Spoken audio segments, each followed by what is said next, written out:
ఇందాక నుంచి బ్రతిమలాడుతున్నాను, చెప్పవే. ఏం చెప్పమంటావు అత్తయ్య? చూడండి, నేనక్కడ సుఖంగా ఉన్నాను.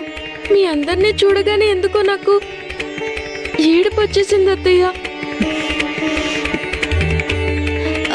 నీ మాటలు నమ్మబుద్ధి కావట్లేదు. నాకు చెప్పు సక్కు, ఏం జరిగింది? ఇలా చూడు, నేను మీ అమ్మకి, నాన్నకి, బామ్మకి ఎవరికి ఏం చెప్పను. చెప్పు. అత్తయ్య, దయచేసి నన్నేమీ అడక్కు. మా అమ్మ బామ్మ నాకు అన్ని విషయాలు చెప్పారు. పెళ్ళైన తర్వాత కోడలు అత్తగారింట్లో సుఖంగా ఉండాలంటే అత్తింటి సమాచారం పుట్టింట్లో, పుట్టింటి సమాచారం అత్తగారింట్లో అస్సలు చెప్పకూడదని మా అమ్మ బామ్మ చెప్పారు. నా గురించి నువ్వు ఆందోళన పడకత్తయ్యా. నేను అక్కడ విషయాలు మా అమ్మ నాన్నకి చెప్పను.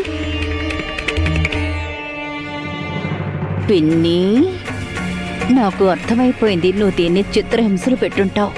నువ్వేం కంగారు పడకు పిన్ని. అత్తంటి ఆరళ్ల గురించి ఇది పుట్టింట్లో చెప్పదు.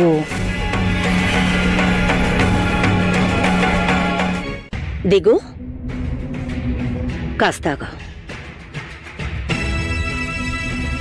దిగు.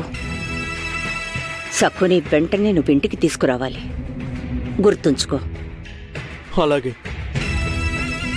అది కాదురా, వాళ్ళు ప్రేమ ఒలకపోస్తే మర్చిపోతావేమోనని.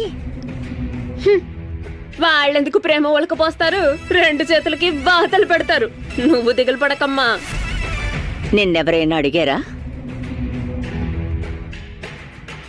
అది కాదు దిగు, కొత్తల్లుడివి, పైగా పెళ్ళయ్యాక మొదటిసారి అత్తగారింటికి వెళ్తున్నావు. మర్యాదలు చేస్తే మైమరిచిపోకు. సక్కుని తీసుకువెళ్ళడానికి వచ్చాను, వెంటనే బయలుదేరాలని చెప్పు. అర్థమైందా?